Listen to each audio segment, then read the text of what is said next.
Wenn man über Geld redet, dann muss man auch sagen, Geld hat sich zu bewegen, zu fließen. Alles, was steht, fault. Intakte Straßen, intakte Schulen, gesunde Kinder und so weiter entsteht nicht dadurch, dass wir solche Papierschnitzel drucken, sondern das entsteht durch Blut, Schweiß und Tränen. Wir leben inzwischen in einem Feudalismus. Today we're living in a feudal system, which is based on law and legalized by it, so everything that's happening here is quite legal. Many people work for the benefit of few, very few. Arbeiten für das Wohl von wenigen, sehr, sehr wenigen. Alles soll privatisiert werden, wir müssen das Produktivitätsniveau noch weiter steigern. Es gibt für alles sozusagen ein Optimum und wenn man über das Optimum hinausgeht, dann ist man zu weit gegangen. A child that dies of starvation today is being killed. There is no reason for dying. It's the world order which kills, and not the fact of privatation.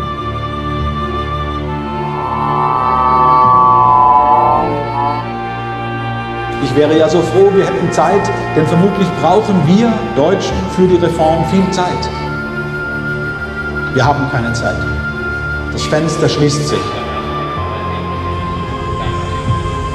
Es kann keinen Christen und kein It has to bother anyone with religious feelings that the main part of mankind is not satisfied in their basic needs, while economy is as successful as never before. nicht einmal in den Grundbedürfnissen zufriedengestellt wird, obwohl die Wirtschaft so erfolgreich wie noch nie ist.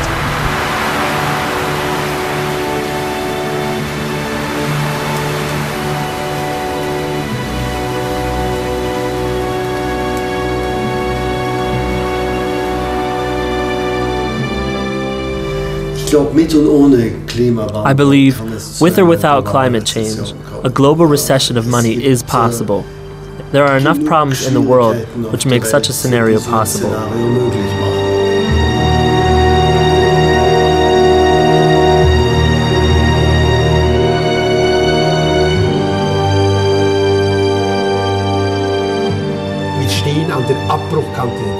We're standing on the edge of time. The destruction of the feudal world system, the rise of republic, of a free mankind, the enlightenment of people as the unique subject of their own history. That's not just a new chapter of world evolution, that's a turning point. Das ist nicht einfach ein neues evolutives Kapitel in der Weltgeschichte, das ist ein Bruch.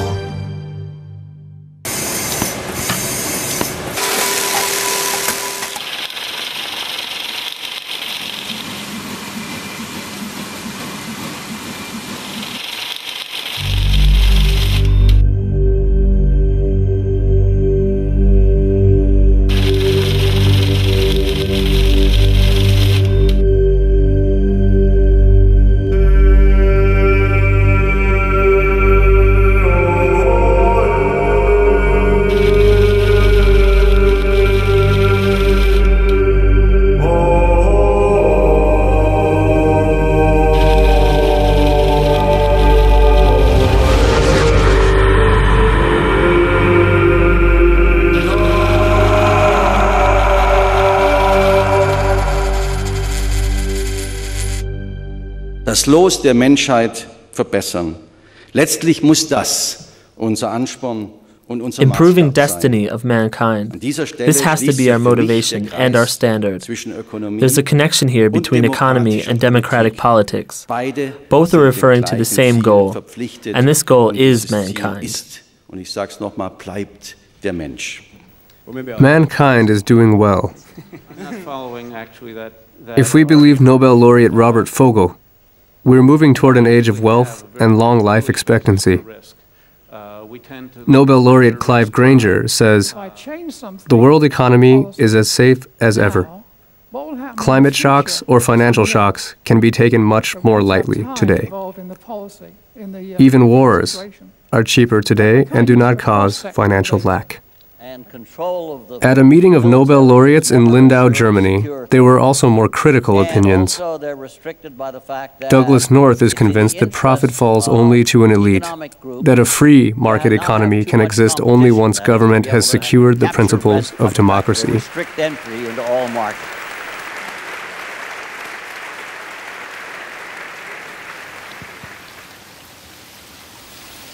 In Geneva, people hope for more democracy. The Office of the High Commissioner for Human Rights stores embarrassing figures. 20% of humans receive 82.7% of the world's income. The world belongs to just a few people, and this causes problems.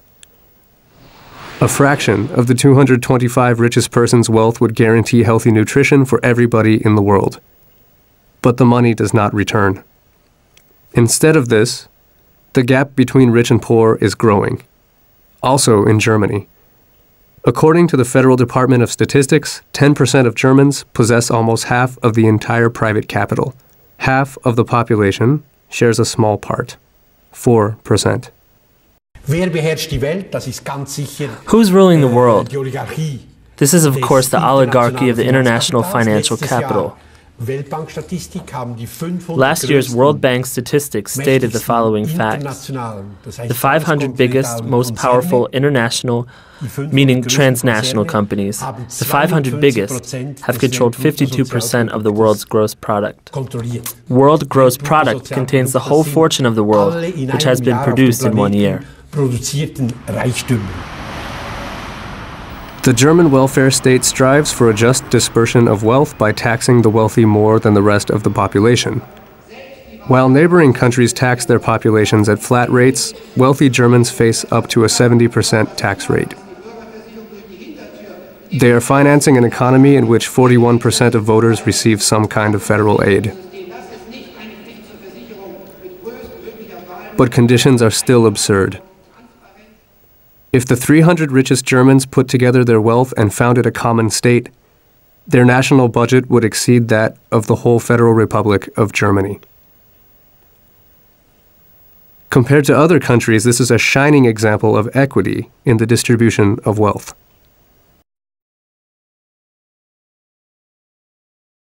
The Gini index measures global injustice on a scale from 0 to 100. The closer it goes to 100, the bigger the gap between rich and poor. Germany scores an admirable 28. In the future, conditions will worsen to match the global index of 66. Never before in the history of mankind has the gap between rich and poor been so pronounced. Scientists blame money.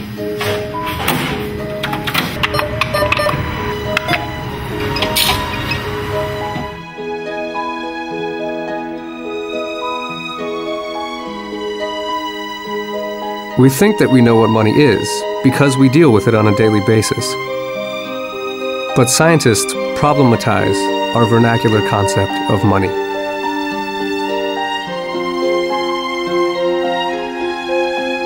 The popular understanding of the history of money is that money is a medium of exchange that replaced bartering with natural materials like shells, salt, or livestock. But this understanding is wrong.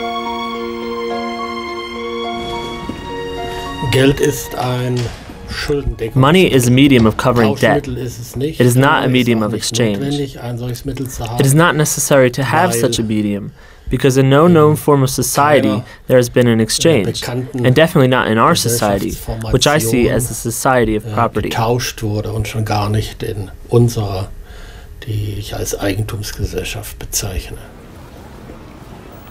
Money arises inevitably from a society of private property. Money is a bill of debt for the right to private property. Economist Otto Steiger says that money destroys social networks.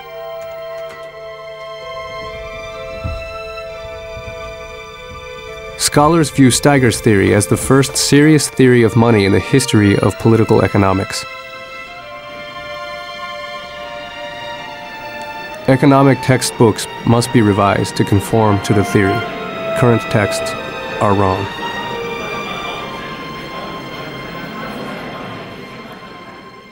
Sie können sich jedes beliebige Lehrbuch You can look it up in any history book. It starts with the ownership of resources and wants to show how property is mixed in a new optimal way for every individual by exchanging it with others.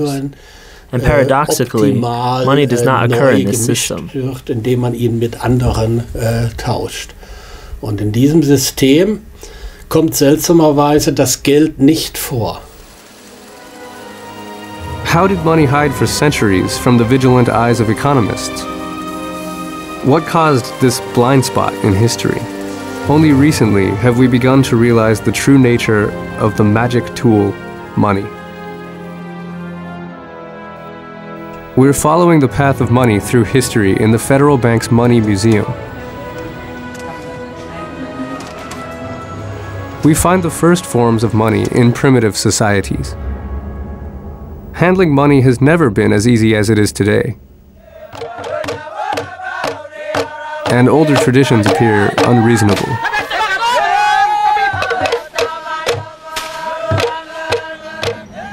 The known history of money in Europe starts around 700 BC.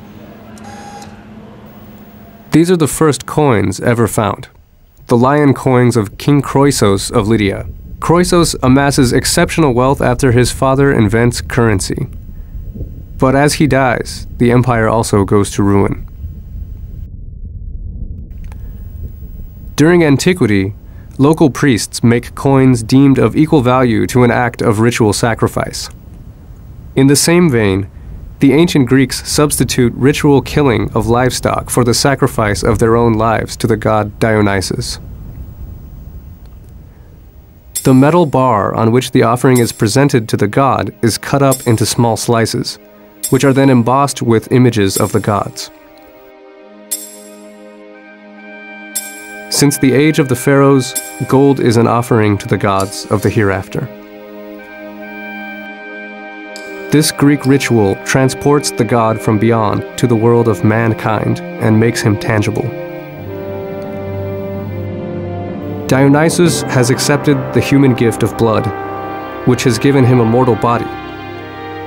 The coin, with its analogous mode of exchange, represents a connection to the gods.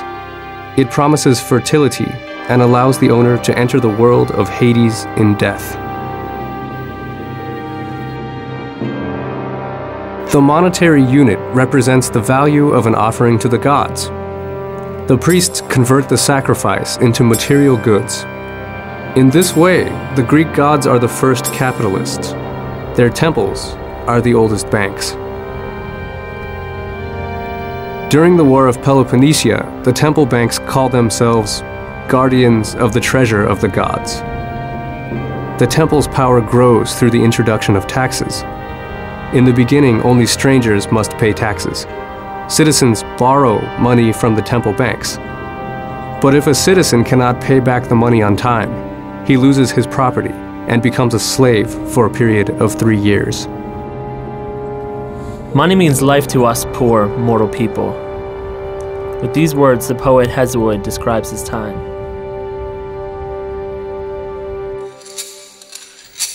In ancient Rome, citizens grind down gold coins in order to use the pure gold as an alternative currency.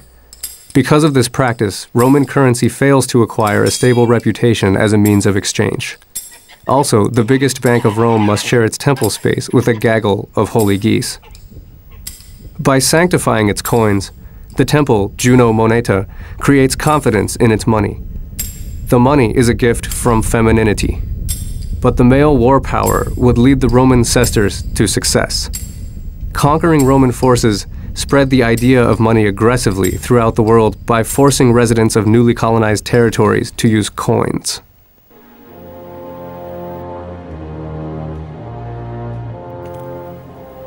The rise of trade with money bothers Jesus of Nazareth.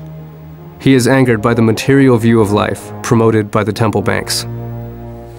Enraged, he drives the money dealers and changers from the temple.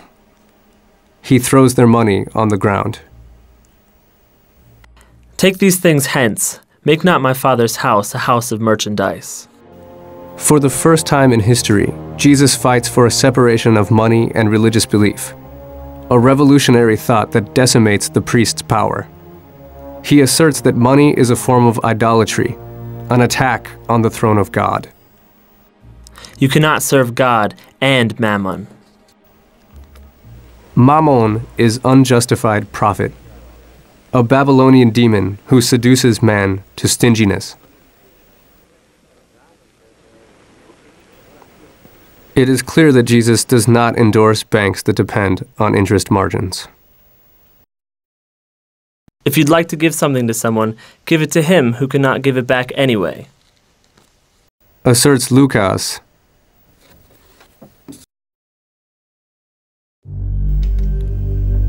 To the Church, charging interest is a punishable crime until the 18th century. He who profits from interest will be refused Christian burial. But money prevails even among Christians. The kings and emperors of the Dark Age realized that a monopoly on the manufacture of money is the key to worldly power. Charlemagne averts economic disaster by reforming the currency. Popularly, money has a magical, infamous character. It's even said to have diabolical powers. But its social and political validity is enforced with an iron hand. A lack of faith in currency is regarded as a crime against the throne and is often punished by death.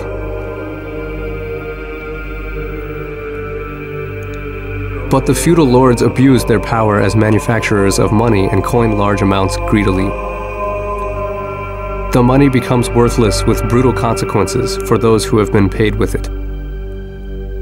The cities save themselves from this crisis by limiting the lifetime of money. Coins are disreputated. They are collected and melted for subsequent circulation. He who misses this disreputation, maybe because of extended travel, suddenly finds little more than cheap metal in his purse. At this time, money tempts with worldly pleasures, but the systematic accumulation of money for its own sake is unknown. This kind of hoarding is seen as dishonorable and godless. At this time, the myth of Robin Hood arises. Robin's Hall would have looked like this. England's primary currency was a system of tally sticks, as the country lacked gold. The sticks consist of two conjoined parts, a credit stick and a debt stick. The King of England founds the federal bank by personally depositing such a stick. As this system became unmanageable, the king saw it fit to dispose of and burn all of the currency. The uncontrolled blaze from this disposal fire burnt Westminster Palace to the ground. Today, Big Ben stands on its remains.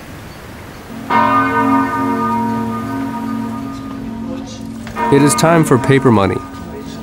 In Europe, it starts in the year 1483.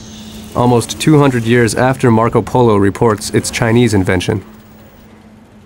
Ferdinand II of Spain advocates the adoption of paper money because he lacks the gold to pay Christopher Columbus for his expedition.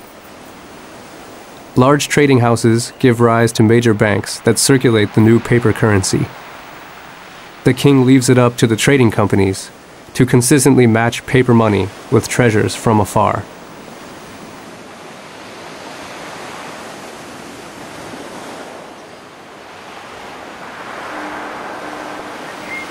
But even afar, one finds critiques of the monetary system.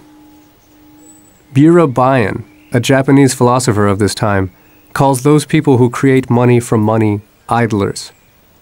Bayan is still seen as one of Japan's great philosophers. If there's a lot of money in use, a lot will be borrowed. If a little is borrowed, the power of money lessens and cannot fly away. If the power of money decreases, the essential things of life have to be saved. But if money runs short, money will be born out of money, and the spirit of money starts to fly again.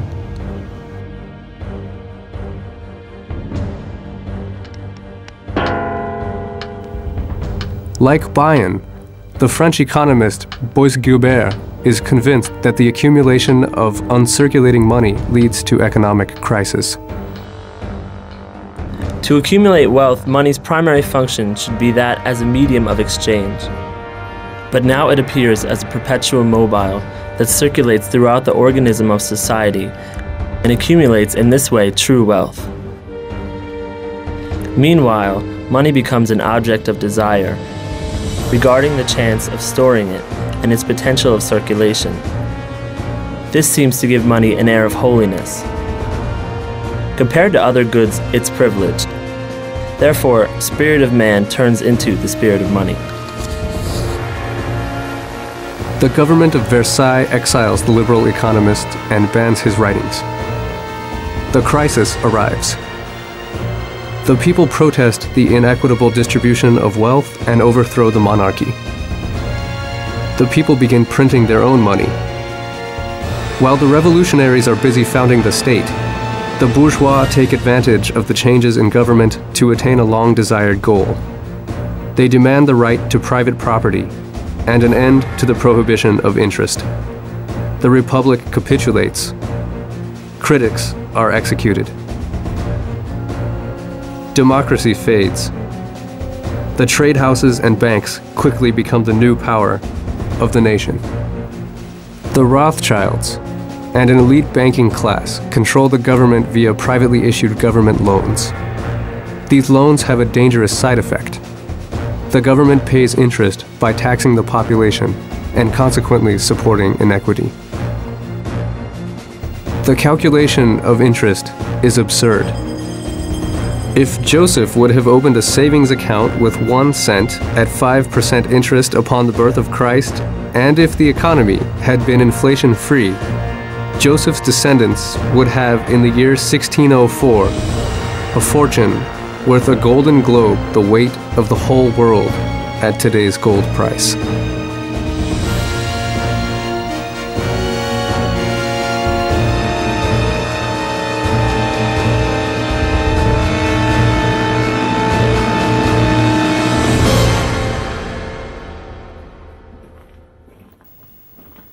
For a short moment in time, money finds its way into the hands of the people. But from the 18th century, the rule of private owners spreads across the world. The morally vacuous lucre of banks disgusts Napoleon.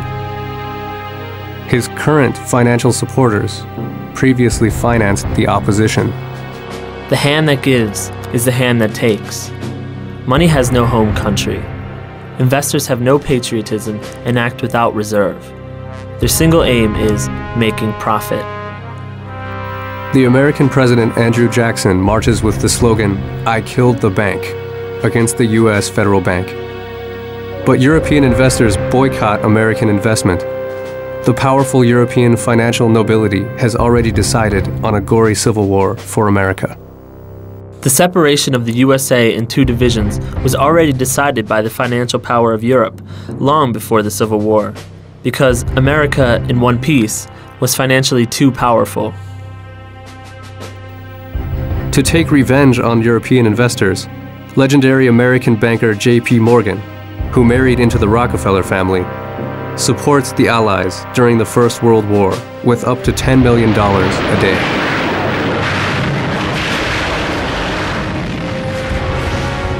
A profitable business. America has learned from the Europeans.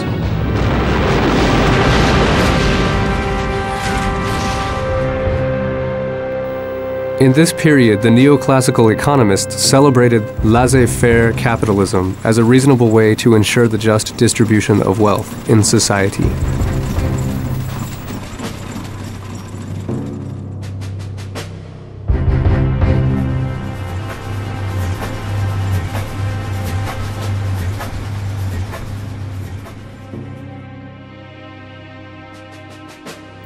Facing the omnipotence of money, the economist Silvio Gesell asks himself, how can we overcome money's function as a spreading medium of power without losing its role as a neutral medium of exchange?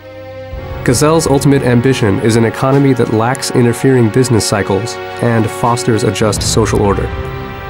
He sees a solution in a permanently circulating money that he calls free money. Because this currency would not depend on a physical analog, it won't go to waste or corrode. Therefore, value can be determined according to simple relationships to labor and natural products. Money will be servant to mankind and not its master. Da hatte Gesell die Vorstellung, dass die einzelnen Länder ihre jeweilige Gesell's idea was that every nation keeps its currency, but joined to an international valuta association, which issues a neutral world currency based on the principles of the corroding banknotes. This world money should clear global imbalances in trade relations. His idea was that permanently circulating money would no longer have the structural power to accumulate interest and compound interest and concentrate fortune. Sich in der bisherigen Weise durch Zins und Zinseszins grenzenlos zu vermehren und das Vermögen zu konzentrieren. In 1932, just after the Great Depression, and 2 years after Gesell died, the Austrian municipality of Würgl starts an experiment. Facing poverty and a long list of construction plans, the mayor of Würgl tries Gesell's free money, but backs it with an equivalent amount of Austrian currency. Because the free money decreases in value at the end of each month, citizens have an incentive to spend the money periodically and a disincentive to save the money. This encourages both circulation and productivity. It had an amazing impact. Taxes were paid in advance, unemployment decreased by 25% in only 1 year, while it increased throughout the rest of Austria. All construction plans on the mayor's long list were realized. The free money of Würgl created a swimming pools, bridges, and roads.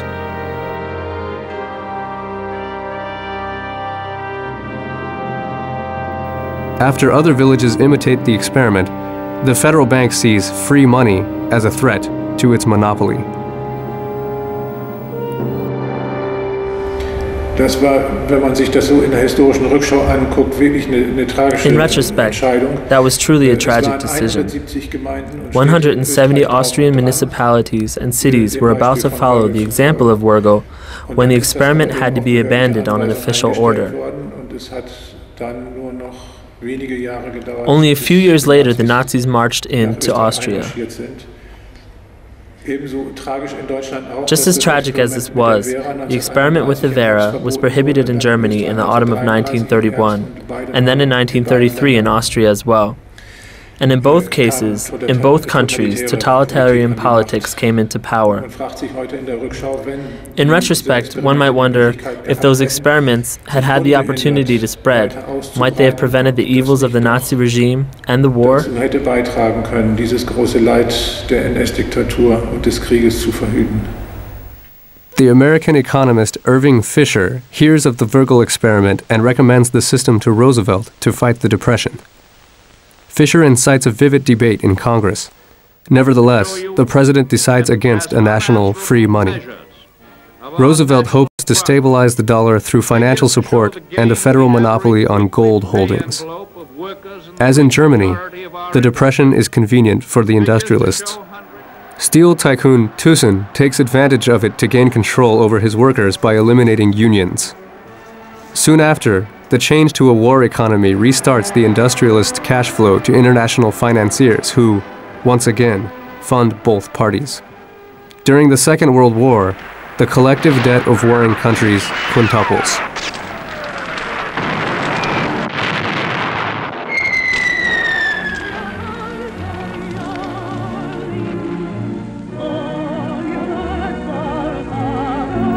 The free money of Gesell remains unimplemented, a courageous experiment at dethroning money. Nevertheless, the creation of an international monetary union becomes a reality at the Bretton Woods Conference in 1944. John Maynard Keynes, who sympathized with Gesell's ideas, was not pleased with the conference's outcome. Keynes wanted to put both under pressure, creditors as well as debtors, to prompt them to balance their external relations. And that's something completely different from what was decided at the 1944 Bretton Woods Conference and put into action after 1945. Namely, appointing the dollar international lead currency, and that is what we have seen in the last 20 to 30 years. Structural adjustment programs have been imposed only on so many indebted southern countries. Strukturanpassungsprogramme auferlegt bekommen haben. America sets forth its political mindset in White Paper PPS-23, authored by George Kennan, the chief of the U.S. State Department Policy Planning Staff. Furthermore, we have about 50% of the world's wealth, but only 6.3% of its population. In this situation, we cannot fail to be the object of envy and resentment. Our real task in the coming period is to devise a pattern of relationships which will permit us to maintain this position of disparity. To do so, we will have to dispense with all sentimentality and daydreaming, and our attention will have to be concentrated everywhere on our immediate national objectives. We should cease to talk about vague and, for the Far East, unreal objectives such as human rights, the raising of living standards, and democratization. The day is not far off when we are going to have to deal in straight power concepts. The less we are then hampered by idealistic slogans, the better. And that day was to come. After President Richard Nixon sells Roosevelt's Fort Knox gold reserve to Europe at a discounted price, he revokes America's commitment to cash gold. Despite American bankruptcy, the dollar establishes itself as lead currency under the protection of the World Bank and the IMF. The unsecured cash flow made the developed nations boom, a contradictory miracle. Milton Friedman disproves Keynes and creates the now pervasive theory that the market can right itself without governmental control.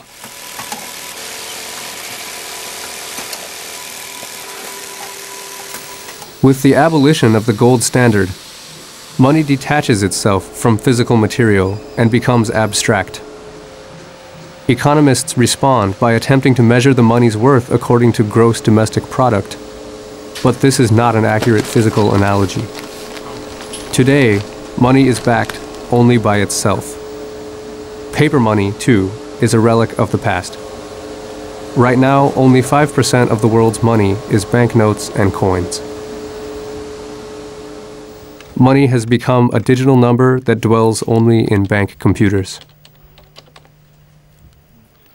When the people here whisper about these numbers, it has the air of a Christian confession. The coveted rise of the bank balance resembles a profession of faith. This profession inheres in money. The word credit derives from Latin, credo, I believe.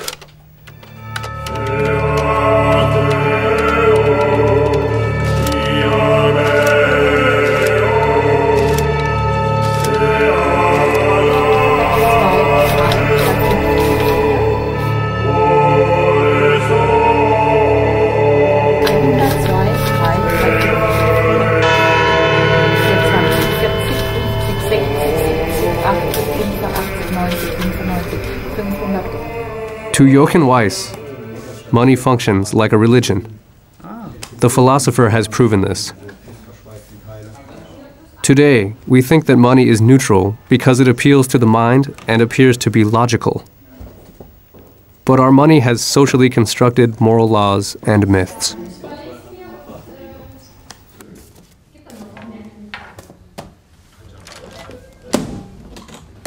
Money can be anything.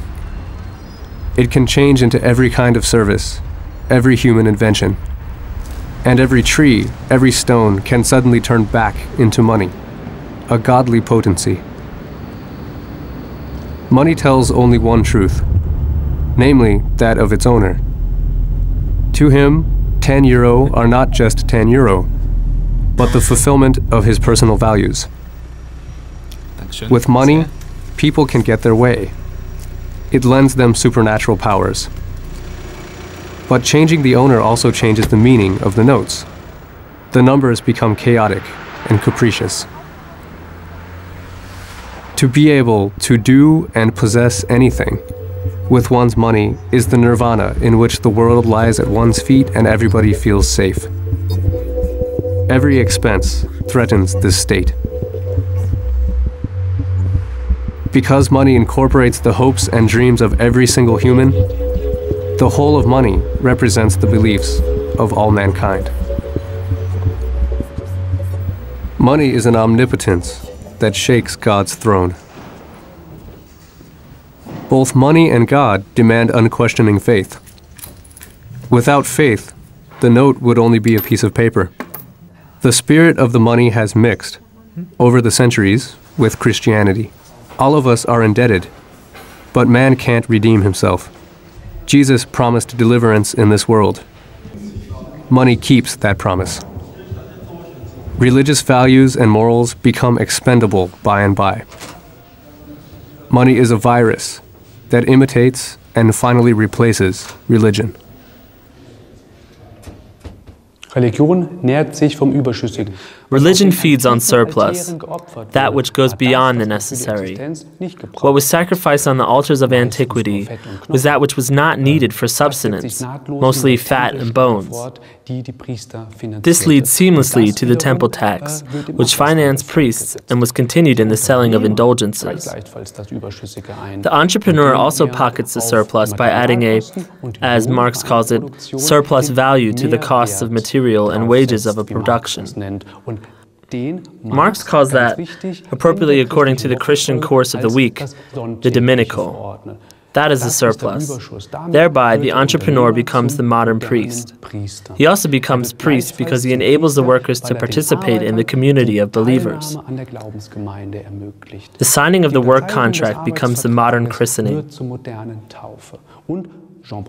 And Jean Baudrillard continues, the wages become the monthly given sacrament, until the pension, which is the administering of the last rites, bit by bit.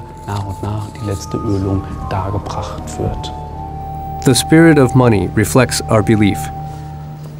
Everyone has to repay his credit alone. The highest goal in life is an absolute devotion to work. Just like Christianity, money demands an unsolicited sacrifice. Christ sacrificed himself for the community, and the same is expected from salary earners today. The bank account registers our every movement and determines what is allowed and what is forbidden. The deadliest sin is indulgence. Unnecessary expenses are bad. Money demands ascetic economy. Just as totem animals are worshipped in everyday life but eaten on holidays, our society reveres, collects, and saves money until it is sacrificed on public holidays.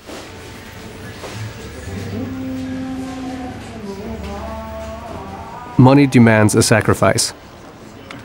It is the Germanic word for to sacrifice. To sell derives from the Gothic salja, which means to offer a gory human sacrifice on the altar of the gods. Man is for sale. But he regards this as his luck rather than his nightmare.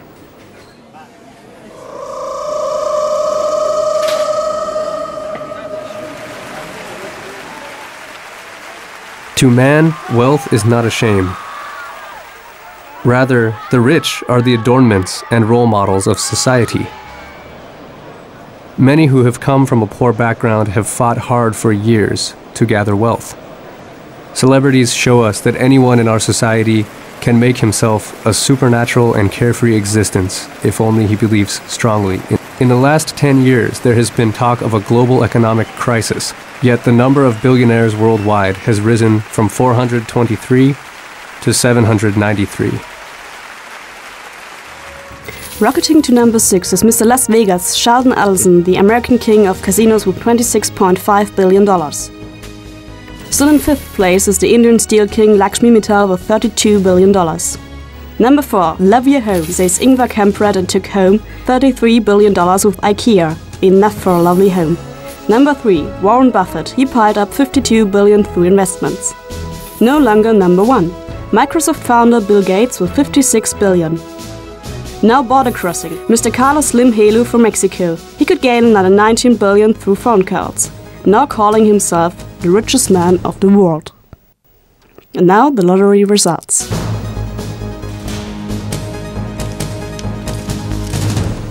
Those who have no entrepreneurial success may nevertheless believe in their luck. Fortune keeps up the just appearance of money. Deliverance is provided daily. There is still 100,000 euro in the game, and there is only one suitcase left. I choose number 20. And this is Brigitte zu Hohenlohe from Rattenkirchen. The fact that you have made it onto this chair already secures you 5,000 euro. Let's call it salutary money. Not everybody is allowed to win. But today, you can't make your dreams come true by honest work alone. Lawyer Harold Wozniewski once calculated that we each would have to work 40 years at an hourly wage of 451,000 euro to catch up to the current wealth of the richest German. Wir leben in einem großen Monopoly-Spiel. Und das Ende von Monopoly. We live in a giant game of Monopoly, and we all know the end of Monopoly. One has everything, while the rest is bankrupt. And that is exactly what happens in an ordinary monetized economy like ours. Think about it. What rule do you need to introduce to prevent this catastrophe? Do you have an idea? So far, I only have one idea that would work permanently. Everyone is only allowed to have possession of streets and houses up to a specific worth. He would not be allowed to buy more. If he somehow gets more, i.e., profit-making assets, he may have as much money as he likes for all I care. Then you would get a lasting game. The game would never end. The game would bore people to death. But for reality, it would be an excellent solution. Ja? Aber für unsere Realität wäre es eine prima Lösung.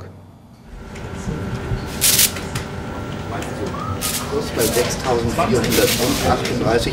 Die Stimmung bleibt nach wie vor gut, aber es langsam This time, again, the DAX ended the day up on the highest level. But the game gets rougher. The global players don't laze around waiting for investment returns, as you might expect at the Frankfurt Stock Exchange.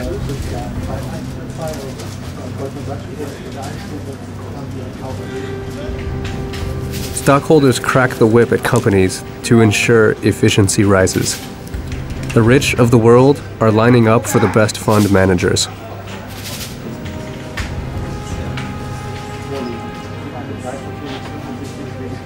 The American proto-locust Henry Kravis has annual rates of return of 50% and doubles billions within a year.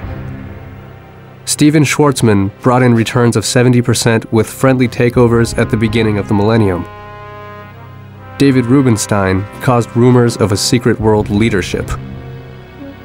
Both Bush administrations were on his payroll, while his fund profited from the war on terror. Right now, venture capitalists are the kings of capital.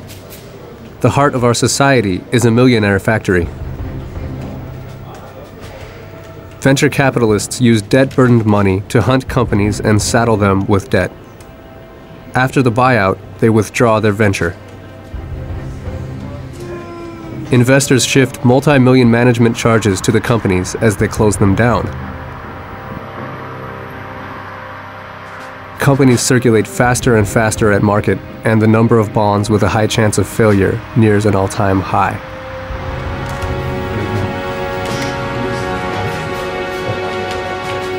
But the old-school funds are running out of good deals. The old, ineffective big groups are almost completely shattered.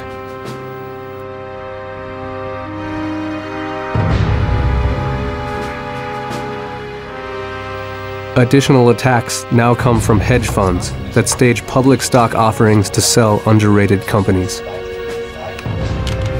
They also buy debt to put companies under pressure. And that's why today, there are piles of money to defend debt from buyouts. An absurd money machine that's getting more and more aggressive.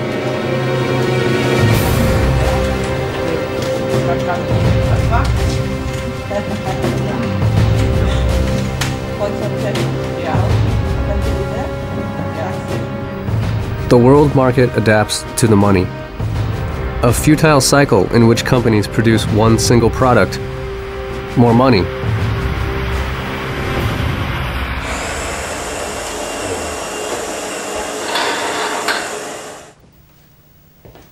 For years, Elmar Altvader has warned against blind belief in growth.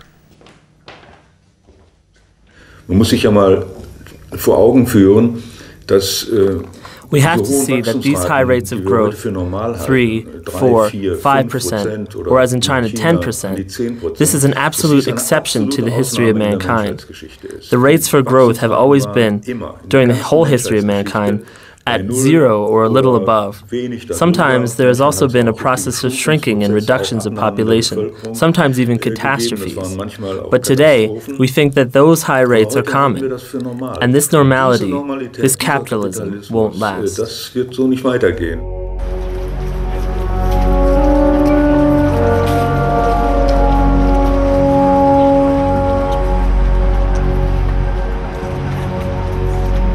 The motor of growth pumps money out of regions, draining public budgets.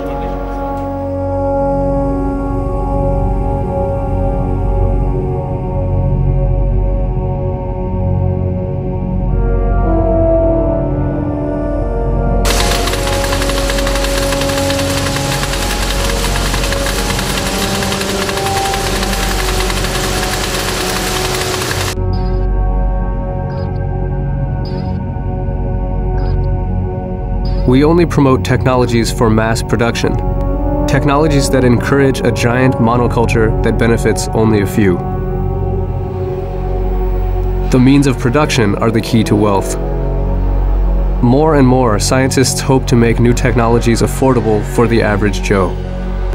Small-scale technologies from which more people may profit. Wir sind dabei, unsere Identität We're losing our identity. I'm not talking about work or jobs. On each of the world markets, there are only 3 to 6 suppliers of the big streams of goods. We have reached a degree of monopolization and monotony of products that is contrary to the recipes of success for evolutionary diversity. And that is where we too have to start to introduce the new understanding of diversity into economy, in contrast to the ruling monotony. Gegenüber ihrer Monotonie, die heute vorherrschenden Charakter hat, hineinzubringen. Because human labor loses in value, Professor Götz Werner from Karlsruhe is looking for new solutions.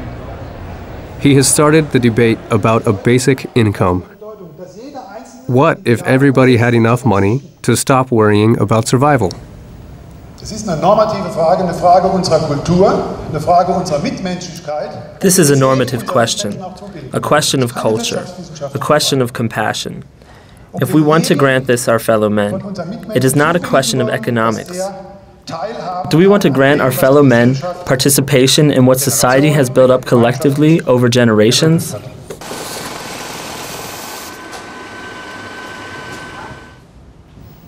Götz Werner wants to free people from economic dependence. Up to 1,500 euros should be paid unconditionally to every citizen, an idea that seems realistic, given that Germany spends about 685 billion in social security benefits. Don't worry about the politicians. When politicians realize that the minds of the sovereign, meaning every single one of you, that the wind is changing, then you will see how fast politicians will overtake you on all sides. How will Germany look, according to Götz Werner, if we do not embrace a basic income? More and more people will become dependent. Our concerns, based on our constitution, e.g., unhindered mobility, free choice of labor, dignity of man, these will only be met unsatisfactorily.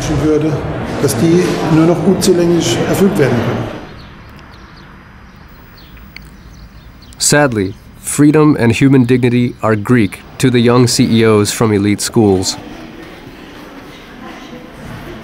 These young alchemists are under pressure to succeed. But instead of gold, they are expected to work miracles like Windows or Google. Unequal chances in life are regarded as a necessary evil.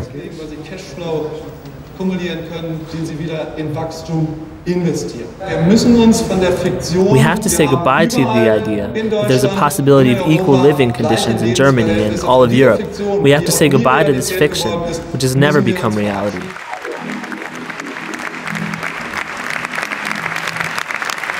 While the industrialized nations say goodbye to equal chances in life, that hope has already been abandoned elsewhere. Although there are record profits, poverty increases. While East Asia now has 140 million fewer poor, in Africa, South Asia, Latin America, and the former socialist countries, there are 159 million newly impoverished. Today, half of mankind suffers poverty. 1/5 lives in absolute poverty, on less than $1 a day.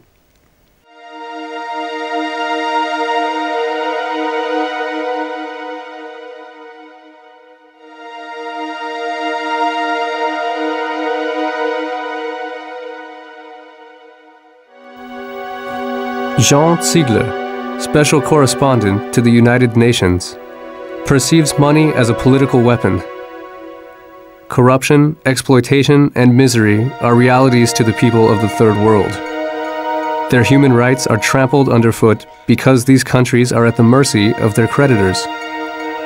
They are forced to privatize their profit-making companies and open their markets to the global players, who are committed only to their own profits, to a vicious cycle of poverty and debt.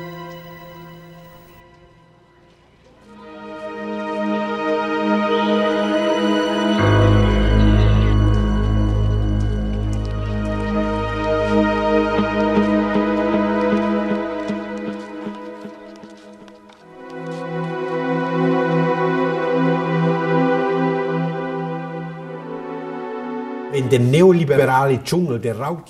the neoliberal jungle, predatory capitalism, which up to now devastates parts of the Third World, those parts of the Third World rich in natural resources are totally devastated, covered with dictatorial satellite regimes. Saudi Arabia is a mere mercenary monarchy of American financial capital.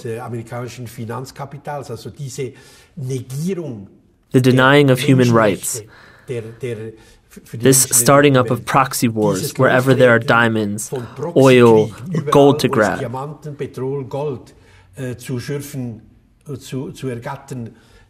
Today, the Third World suffers from this predatory capitalism and the political and social consequences it brought along.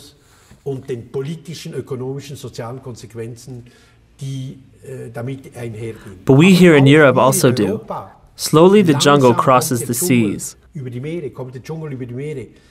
Not only because every day thousands of people flee and often even drown, not only in the Atlantic off the American coast, in front of the Canaries, they're sent back at the Strait of Gibraltar, and at the eastern borders of Europe, miserably suffering in camps for years.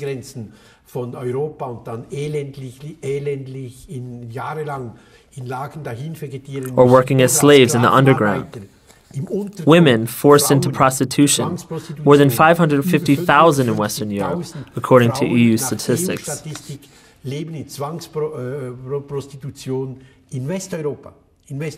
This jungle of predatory capitalism expands, now even into the very old, democratic, civilized societies of Western Europe. So genannt sind es tatsächlich noch demokratischen, zivilisierten, uralten Gesellschaften Westeuropas.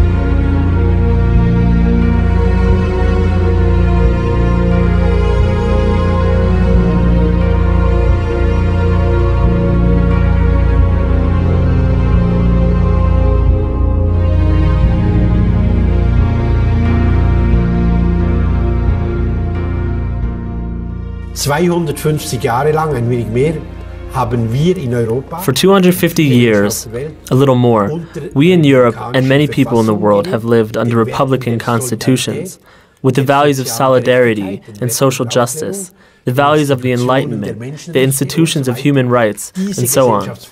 This type of society is in deadly peril today. Tödlich bedroht.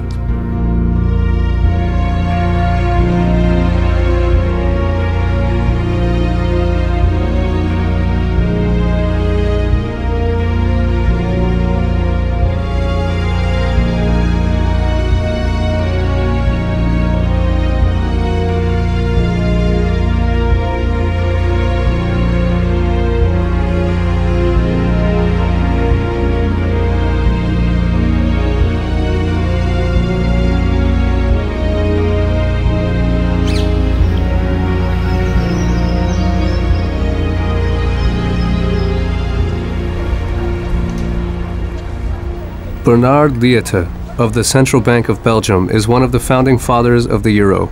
He too believes that money contributes to poverty.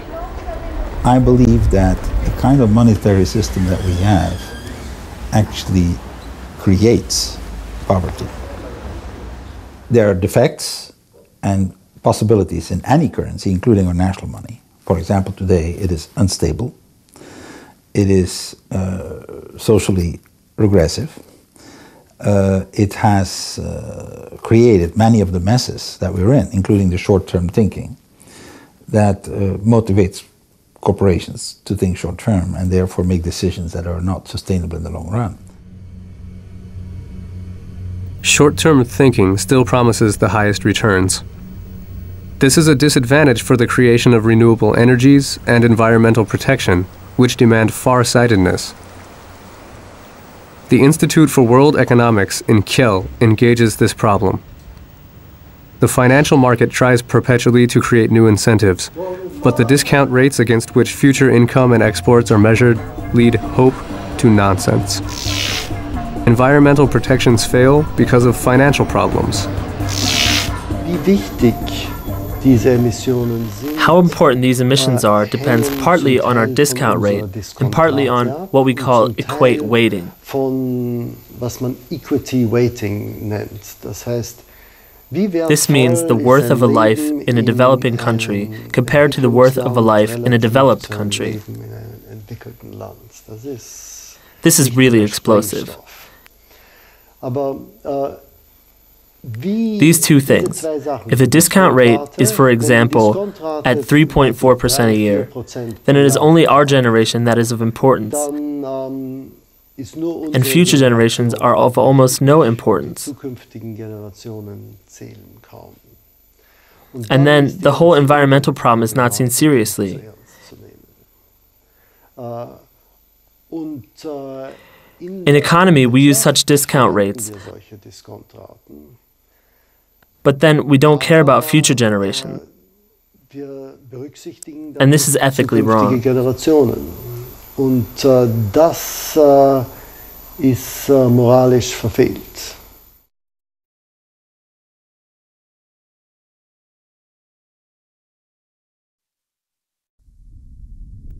What is the worth of a human life?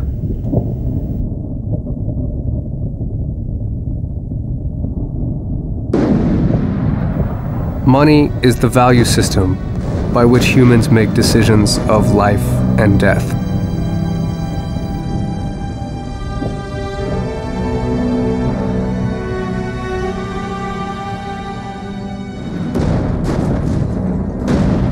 Seit Ende des Kalten Krieges, glaube ich, Since the end of the Cold War, social injustice and disharmony are on the rise.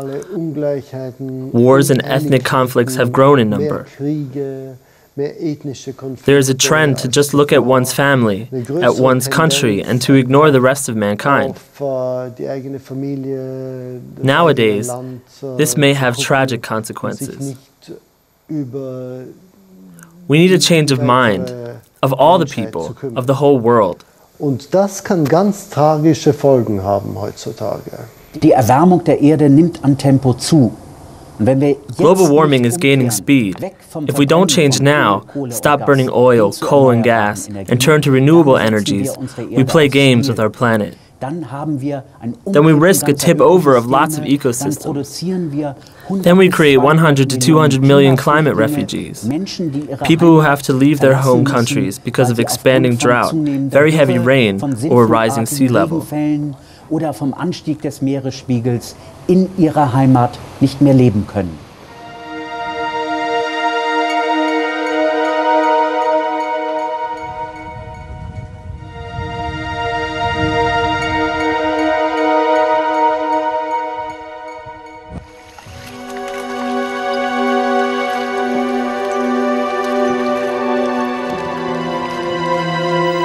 What is the worth of nature? Nature that we may never see with our own eyes.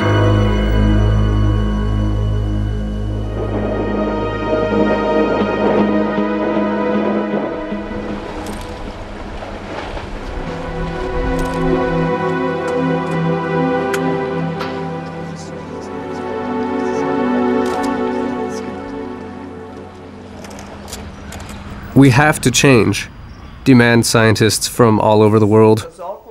At the symposium in Potsdam, they wrote a common memorandum to the public.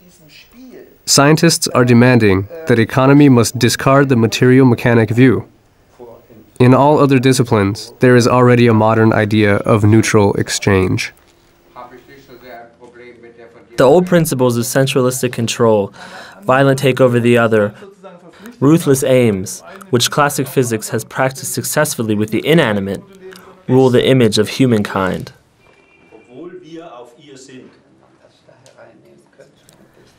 The conflicts on distribution of wealth affect in a bad way the human community and their chance to develop. The old-fashioned ideas of fight and competition should be replaced by a modern idea of cooperation and symbiosis. If this happens, economy can be changed.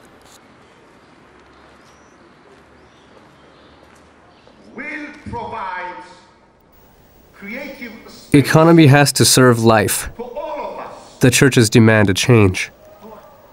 They have sent a global call to recognize economic injustice and the destruction of nature. At the World Meeting of Churches in Porto Alegre, they declared together, "The free market is a myth." They demand a remission of debt and an end to forced privatization in third world countries. Investments should flow only to companies who stand for ecologic justice and who create humane working conditions. Regarding the current balance of power, the question presents itself, does mankind as a whole need to change first? Or should the few rich people realize the problem by themselves? One of the richest men in the world, Warren Buffett, set an example in 2006. Surprisingly, he declared that he wants to give 37 of his $52 billion to the Bill and Melinda Gates Foundation. Bill Gates' statement. We and many other rich people want to give something back to society. The Gates Foundation is the biggest welfare organization of the world. Is that the one on the... We're saving millions of lives. It's amazing. Thank you, sir. These billions should be paid for inoculations and development aid. Does this gift help save the world from suffering? Ein Kind, das überlebt, c'est un autre. A child that survives belongs to a different worldview. But the problem is not solved. Mr. Gates and Warren Buffett, and also the World Food Program, if we want to stay with starvation, do not solve the problem, only cause new ones. We're confronted with structural violence. It's not about giving more to the people in the third world. It's about stealing less from them.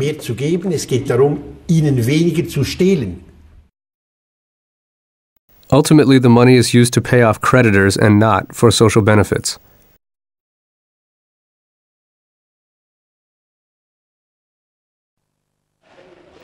All in all, the global amount of $400 trillion of debt faces an income of $40 trillion. countries receive loans from the financial market. Creditors are banks, companies, or private persons. The loans affect political relationships between countries. For example, President Bush gets chummy with Chancellor Merkel because German creditors are waiting for their money.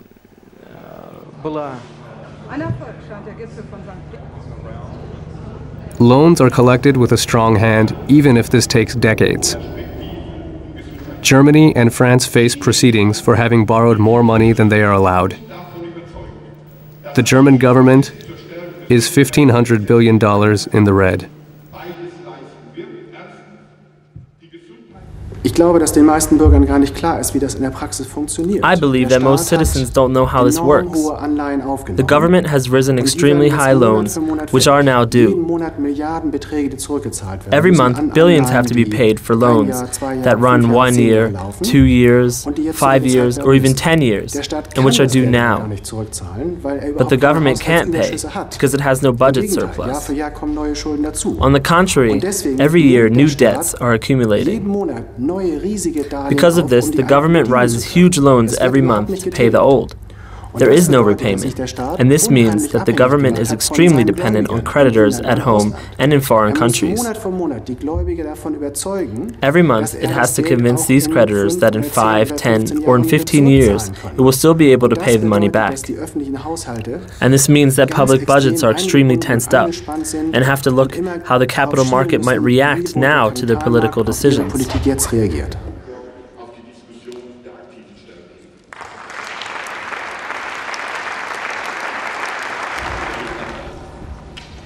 Wenn Sie dafür übrigens dann auch noch Wettbewerbsstärkungsgesetze nennen, dann meine ich, ist das ein Wettbewerbsverständnis, das Sie vielleicht bei den Jusos oder beim KGB gelernt haben, aber mit sozialer Marktwirtschaft hat das nichts zu tun.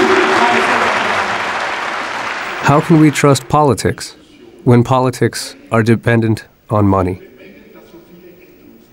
Everybody knows that the voice of money is louder than the individual voice of democracy.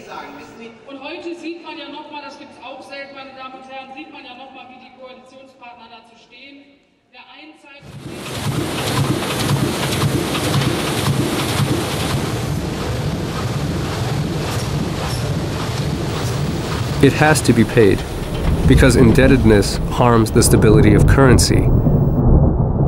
Money has become safer, but the list of crises is long.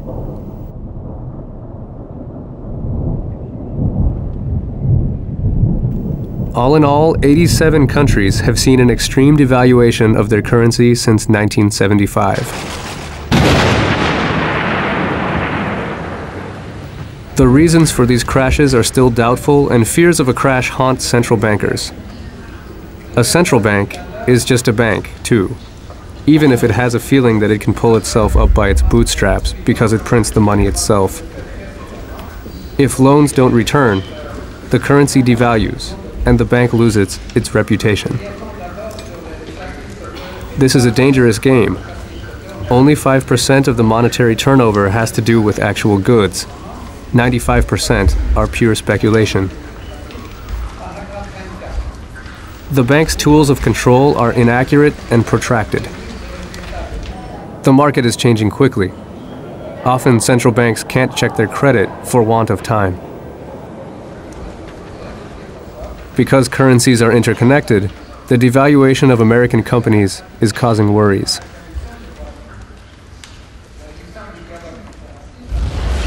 I'm expecting that we're going to need a shock. And it is not just me who expects that this shock is likely. Paul Volcker, who is the previous chairman of Federal Reserve in the United States, has made a public statement saying there's a 75% chance for a dollar hard landing in the next few years. You have Robert Rubin, who is ex-secretary of the Treasury in America, who's currently chairman of Citibank, basically not the kind of person who has a dramatic interest in talking about alarmist things, is writing a paper in Brookings Institute basically saying the day of reckoning is coming.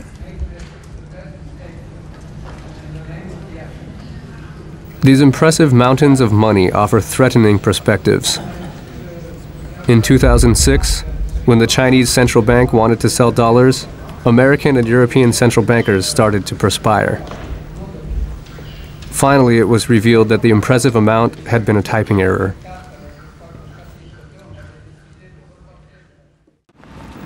Former central banker Bernard Lietaer sees a monetary crash as a chance to refresh the system. This is needed urgently because currencies have developed fast in the last few years and now offer completely new possibilities. Now, to give an idea that we're already at the end of the conventional national monies as a monopoly, just think about frequent flyer miles. Frequent flyer miles are a commercial purpose complementary currency. There are 14 trillion of them in circulation today, more than dollar bills or euro bills together. So it's not marginal. This is large scale. In the last 15 years, the amount of currency has increased 20-fold.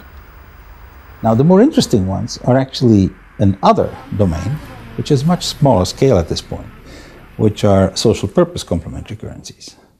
Things about unemployment, local unemployment, currencies that are designed for learning, currencies designed for elderly care, all kinds of highly specialized purpose currencies that have a social objective.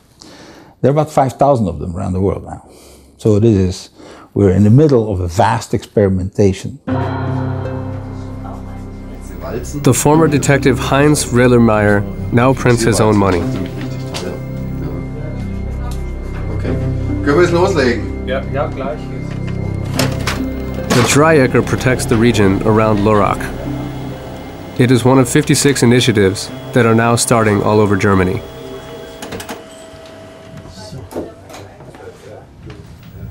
Regional currency is free of interest. With this currency, speculation is impossible. Furthermore, it is bound to circulation. This means it is limited in the time during which it may be spent. It makes no sense to hoard this money. Establishing a new currency is hard work. The money inventors are confounded with barter trade, and the Federation demands high-quality standards. They must observe safety regulations and win partners for distribution. Interesting companies should join too, of course, so that we can shop with the currency. Margaret Kennedy is a shining example of these regional groups. She compares the quick spread of regional currency to the start of renewable energies. We don't have just one house for all purposes or one car for all purposes. How can we think that one type of money is good enough for all purposes and supports all purposes equally?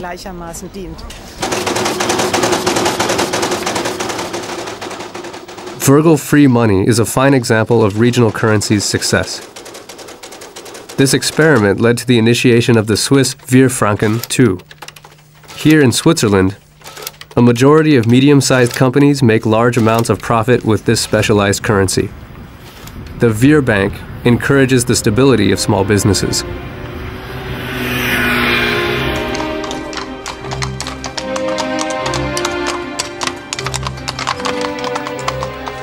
We are at the annual World Congress of Regional Currencies in Weimar, where scientists and groups from many countries discuss alternative ideas about money.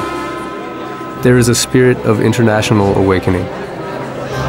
Die hat einfach funktioniert, die ist umgelaufen.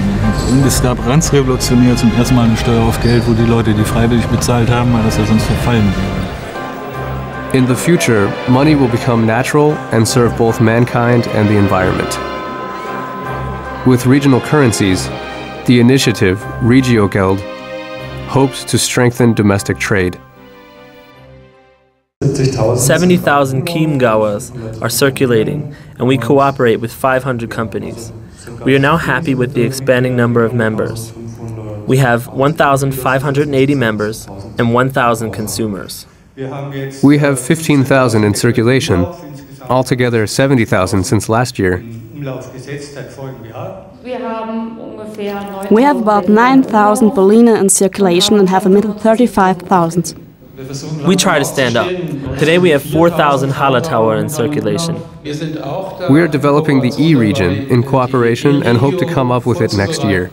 Our news is that we have a cooperation with the Rheinstädter landmark. In the first year, we have changed 70,000 euros to Wohlmetaler. I think we're the first in the whole world who tried to put together time and money in one bill. You can buy the Sterntaler 100% with euro, but also 100% with time. Man kann ihn aber auch mit einem Teil Zeit kaufen.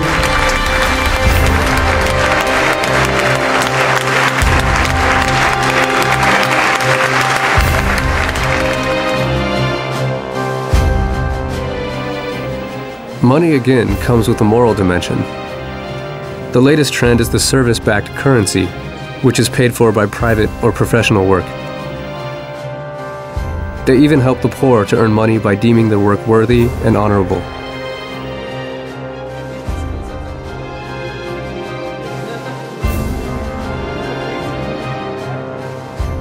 In the future, investors will want to link themselves to banking software.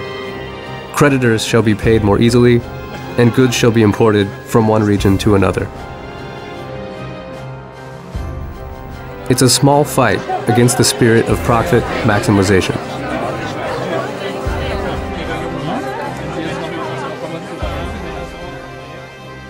Man kann die Gesellschaft auch ändern und wartet bitte nicht. We can change society, but don't wait for politics to find a way. We must force change by trying out new systems. Mit neuen Ideen Änderungen herbeizuführen.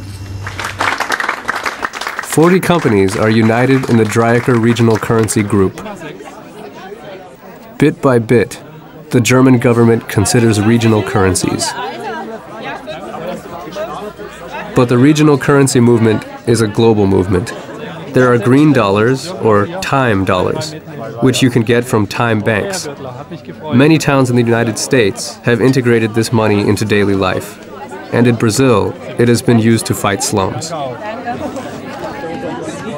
If you can see that the relationships, for example, between the intergenerational help is different for people who are paid in yen, which we have the case in Japan, and with the Furiakipu system, which is an elderly care currency, that the relationships between the people are different.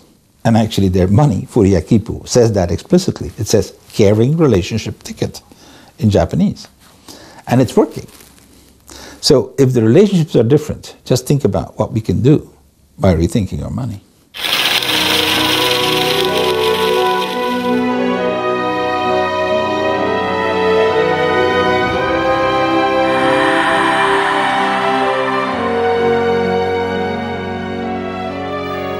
Today, Bernhard Liete advises governments in countries around the world who are interested in establishing such currencies.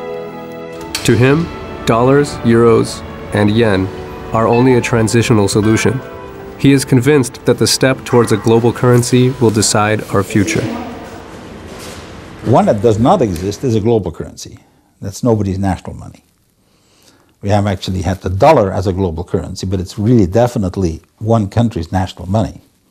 Just like the British pound played that role in the gold standard days in the 19th century. But there was one national money that became a global currency. I believe we're going to be needing a global currency that's nobody's national money.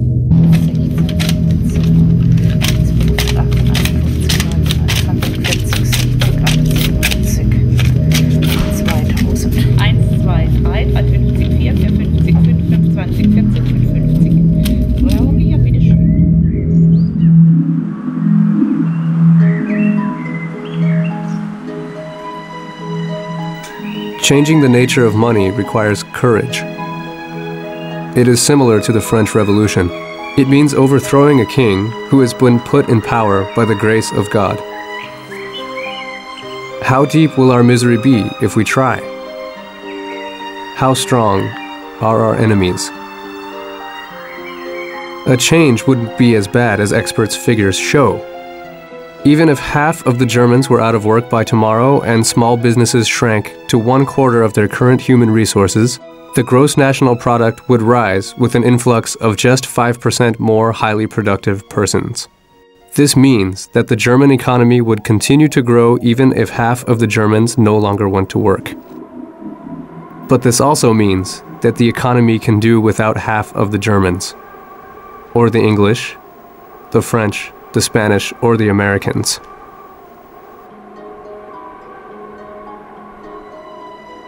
The solution for a healthy society is to let the apparently useless people participate in productivity. This can only work if they have access to the means of production, to money and affordable technologies. If we regard the economy as a whole, everything seems to be easy. We produce enough food for the whole world, and we have the technologies to provide everybody with non-polluting energies. Every single human being could enjoy happiness and fortune, but we must all rise to the challenge together.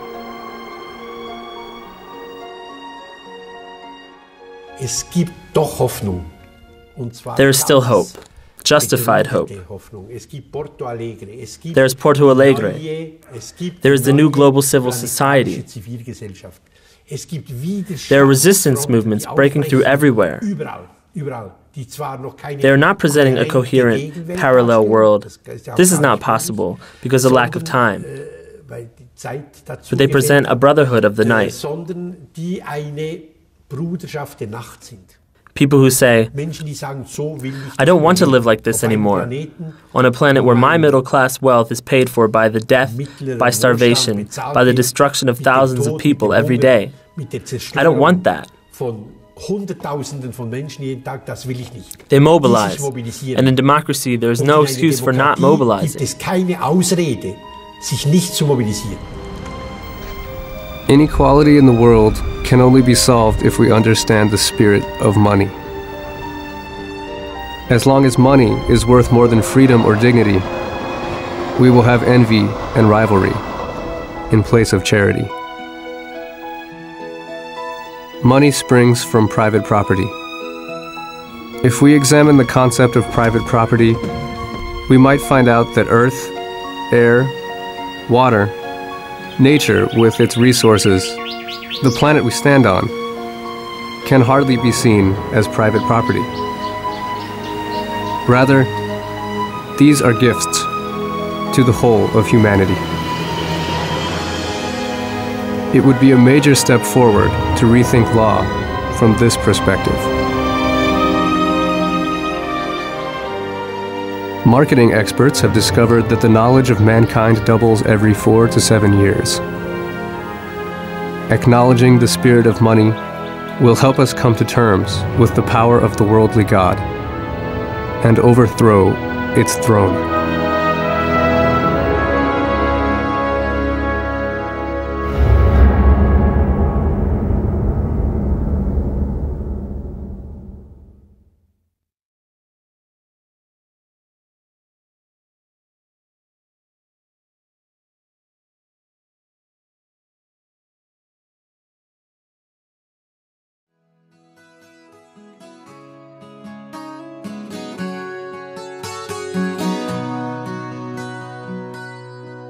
Everything is easy, everything's cool. People live in peace, holidays and pool. Sharing all the property, everyone's alright. Poverty, history, future shining bright. Water in the desert, fire in the snow. No more third world, just to go with the flow. Hey, and I could easily love you. Sorry, I'm so afraid of the ghost of my money that haunts me on my nights and my days.